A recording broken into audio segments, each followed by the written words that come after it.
Përshëndetje të gjithëve, në këtë video do t'ju tregoj se si të ndërtoni një tabelë në Excel dhe të aplikoni formulat të thjeshta mbi të. Supozojmë se do të ndërtojmë një tabelë që do të mbajë të dhëna për produktet. Kështu që po shënoj produkt, po vendos çmimin për secilin produkt, më pas po aplikoj një çmim të ri, gjithashtu po vendos edhe sasinë e shitur për secilin produkt. Në momentin që titulli që ju keni vendosur këtu është më i madh se sa vetë qeliza, atëherë mund ta rregulloni këtë gjë duke klikuar dhe nëpërmjet këtij plusit e zgjasni në këtë mënyrë. Tashmë gjithë shkrimi është i vendosur brenda qelizës.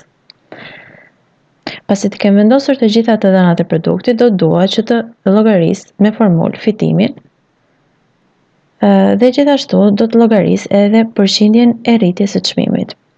Pra duke qenë se kam dy çmime, pra një çmim i ri që është aktuali dhe një çmim i vjetër, atëherë dua të llogaris se me sa përqind është rritur ky çmim krahasuar me çmimin e parë.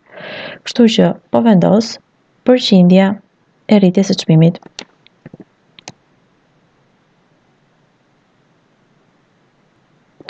Po vazhdoj me plotësimin e të dhënave të tabelës, ku ju mund të vendosni çfarë të dhënash të dëshironi. Për shembull, po vendos disa produkte. Për secilin nga këto produkte po përcaktoj çmimin, çmimin e ri, sasinë e shitur, supozojmë 23 produkte të tilla janë shitur, dhe këtu do të llogaris fitimin dhe përqindjen e rritjes së çmimit. Po e plotësoj tabelën edhe për disa të dhëna të tjera. Pasi e kam plotësuar tabelën me të dhëna, mund edhe ta formatoni sipas dëshirës tuaj. Unë po zgjedh këtë mënyrë për ta formatuar. Pra, tek Home keni Format as Table. Mund të zgjidhni opsionin dhe tek lista e stileve mund të përcaktoni atë që ju dëshironi. Po zgjedh opsionin My Table has Headers për arsyen që vetë formatimi të ma konsideroj komplet headerin e tabelës, pra produkt, çmimi, çmimi i ri e të tjerë, si header dhe jo si rresht me të dhëna. Në këtë mënyrë paraqitja u bë e tillë. Avantazhi i këtij lloji formatimi është se kur klikoni tek trekëndshi i secilit header, atëherë ju keni mundësi që ti rendisni ato, pra ti bëni sort. Për shembull, këtu tek produkte, duke qenë se janë emra, atëherë ju mund t'i rendisni për shembull sipas alfabetit. Nga ana tjetër, tek çmimet, duke qenë se janë numra, mund t'i rendisni nga më i madh tek më i vogël, nga më i vogël tek më i madhi e të tjerë. Por këtë mund ta bëni sipas dëshirës. Për të vazhduar tashmë për të gjetur fitimin, atëherë do na duhet që të aplikojmë një formulë. Formulat ju keni të gatshme, për shembull tek Home keni këtë shenjën e S së madhe, ku po ta klikoni do t'ju dalë një listë me funksione. Gjithashtu po të klikoni More Functions, atëherë do t'ju dalin edhe funksionet e tjera. Mënyra tjetër është tek formulas. Tek formulat ju do të keni insert function, ku ju mund të vendosni vetë një funksion, autosum, të cilën po ta klikoni te trekëndshi keni funksionet kryesore për shumën, mesataren, maksimumin, minimumin, funksione financiare, logjike, tekst, datetime e të tjerë. Mënyra që do të zgjedhim për ta ndërtuar në këtë rast, duke qenë se është një funksion që nuk mund ta gjejmë gati, por duhet ta vendosim ne, atëherë ju mund të shkruani këtu në këtë shiritin ose mund të shkruani direkt edhe tek qeliza ku do ta aplikoni. Unë po vendos tek qeliza. Për të nisur ndërtimin e një funksioni, gjithmonë fillon me baraz.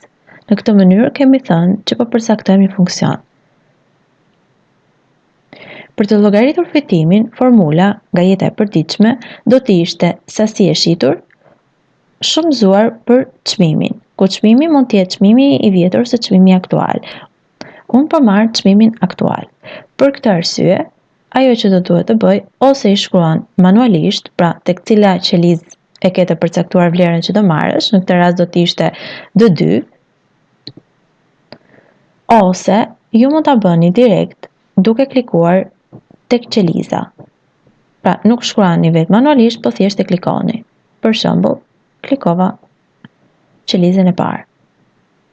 Më pas, Këtë qelizën unë do të dua ta shëmzoj me çmimin e ri. Për këtë arsye do të vendos operatorin nga tastiera yll, që është shifteta, dhe më pas do të selektoj edhe çmimin e ri. Në këtë mënyrë unë kam thënë që funksioni im do të jetë sasi e shitur shëmzim për çmimin e ri. Dhe për ta ekzekutuar këtë funksion, thjesht japim enter nga tastiera. Po ta shikoni, funksioni ka aplikuar vetë të gjitha vlerat e kolonës. Pra për secilin rresht është gjendur fitimi. Formula është e njëjtë dhe sa herë që ju klikoni tek qeliza, në shiritin këtu lart do t'ju dalë formula e cila është aplikuar. Në rastin tonë, për të gjitha qelizat, është i aplikuar i njëjti funksion. Në qoftë se unë selektoj një qelizë tjetër, atëherë këtu nuk më rezulton më i njëjti funksion sikurse kisha tek fitimi, për arsye se në qelizën e sasisë unë nuk kam përcaktuar një funksion. Në rastin se dua që të gjej tashmë totalin e fitimeve, pra të mbledh të gjitha fitimet për secilin produkt dhe të gjej shumën e tyre. Po vendos një titull totali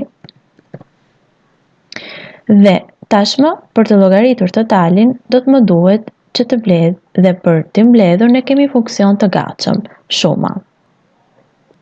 Njëra nga mënyrat është duke i mbledhur radh pas radhe, pra duke bërë paras dhe selektojmë të gjitha qelizat me radhë. E2 plus E3 plus E4 plus E5. Si që shikoni, të gjitha qelizat që unë dua të mbledh i kam selektuar. Dhe E2, E3, E4, E5 janë qelizat të cilat unë dua të mbledh. Në momentin që unë jap enter nga tastiera, atëherë do të më mblidhet e gjithë shuma e totalit. Por në momentin që ne kemi në një tabel me mira rreshta të ruajtura me të dhëna për produktet dhe duam t'i mbledhim këto, atëherë do të ishte e pamundur që t'i mbledhim manualisht njëra pas tjetrës. Për këtë arsye do të na duhet që të krijonim një funksion. Kudo që të jeni juve, tek home keni autosum dhe gjithashtu tek formulat keni autosum, ku mund të përzgjidhni funksionin sum që gjen shumën. Në momentin që ju vendosni kursorin tek njëri prej këtyre funksioneve, atëherë do t'ju shfaqet një tabelë e tillë dhe po ta lexoni, ajo thotë që në momentin që ju keni selektuar qelizat që doni të mbledhni, atëherë funksioni sum do të mbledhë automatikisht. Për këtë arsye, shkojmë të selektojmë të gjitha fushat. Mjafton që me të djathtë e mausit ta zbrisni poshtë dhe ta selektoni. Në këtë moment, shkoj tek autosum dhe përzgjedh funksionin sum. Po ta shikoni, tashmë është mbledhur dhe ka dalë totali. Funksioni që është aplikuar tek kjo qelizë, ju mund ta shikoni këtu lart. Dhe ja tek është sum E2 2.5. Kjo nuk kupton që funksioni sum është duke mbledhur të gjitha vlerat nga qeliza E2, që është qeliza këtu, deri tek qeliza E5, pra E2-shin, E3-shin, E4-ën dhe E5-ën, deri sa ka nxjerrë rezultatin. Të kalojmë tani për të gjetur përqindjen e rritur të çmimit. Përqindja e rritur e çmimit është e tillë. Pra, formulën unë po ja tregoj gati. Do të ishte përqindja do të ishte e barabartë. Çmimi i ri minus çmimi i vjetër, e gjitha kjo e pjesëtuar për çmimin e vjetër. Në momentin që ne duam ta konvertojmë në përqindje, atëherë shumëzojmë të gjithë vlerën me 100. Pra formula do të jetë e tillë. Tani le të shkojmë dhe ta zbatojmë këtë formulën për rreshtin e parë ose për produktin e parë dhe më pas mund ta aplikojmë këtë automatikisht për të gjitha rreshtat e tjerë. Vendos formulën e cila nis me barës. Selektoj qelizën çmimi i ri. Vendos operatorin minus. Selektoj qelizën çmimi i vjetër, sikurse e kam tek formula. Dhe të gjithë këtë vlerën e pjesëtoj për çmimin e vjetër, duke selektuar përsëri çmimin e vjetër. Në këtë mënyrë është realizuar formula. Po t'i jap enter, atëherë do të më dalë vlera. Si që shikoni, vlera del një rezultat me presje, pra 0 diçka. Për ta kthyer këtë vlerë në përqindje, atëherë do të na duhet ta shumëzojmë me 100. Kështu që tek formula, me double click ose direkt këtu lart, ju mjafton ta shumëzoni me 100. Operatori i shumëzimit është yll, shift theta, dhe shumëzohem me 100. Në këtë moment, nëse jap enter, atëherë do të më dali rezultati.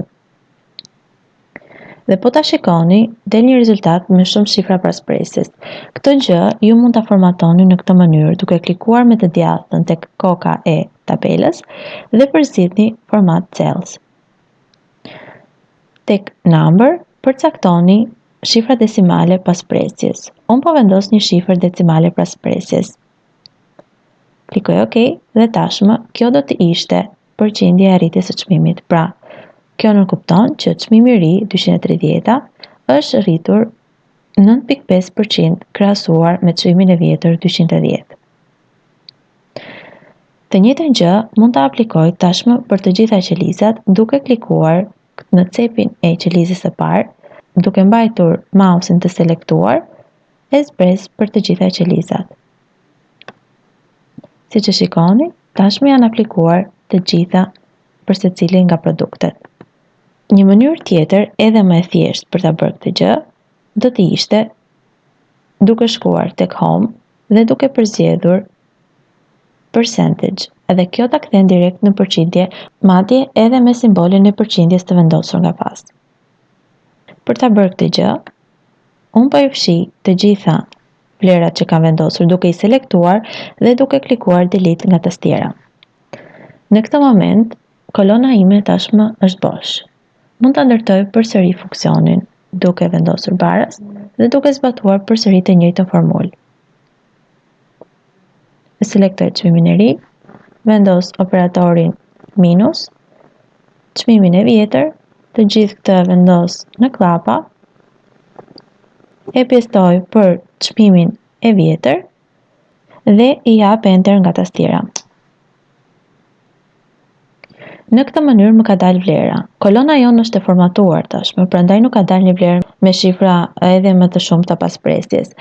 Por, po ta shikoni, vlera nuk është e vendosur në përqindje. Mënyra më e thjeshtë do të ishte direkte duke klikuar tek percent style ose duke klikuar këtu tek trekëndshit dhe përzgjedhim njërin nga opsionet sipas asaj që duam të ndërtojmë. Në rastin ton është përqindje, kështu që unë po zgjedh percentage dhe po ta shikoni më del përsëri përqindja. Por, ndryshe nga hera e parë, është e vendosur edhe simboli i përqindjes. Tashmë aplikoj këtë për të gjitha rreshtat, duke mbajtur mausin e klikuar dhe duke zgjatur poshtë. Në rast se do të më duhej të kisha një fushë tjetër, ku mund të aplikoja një formulë tjetër, atëherë rregulli do të ishte i njëjtë. Gjithmonë vendoset shenja e barës, aplikohet formula duke selektuar secilën nga këto qeliza dhe më pas thjesht i japim enter nga tastiera. Për të aplikuar për të gjitha qelizat, shkojmë në cepin e qelizës dhe e mbaj mausin të selektuar duke zbritur poshtë. Në momentin që unë e lëshoj, atëherë do të aplikohen të gjitha vlerat.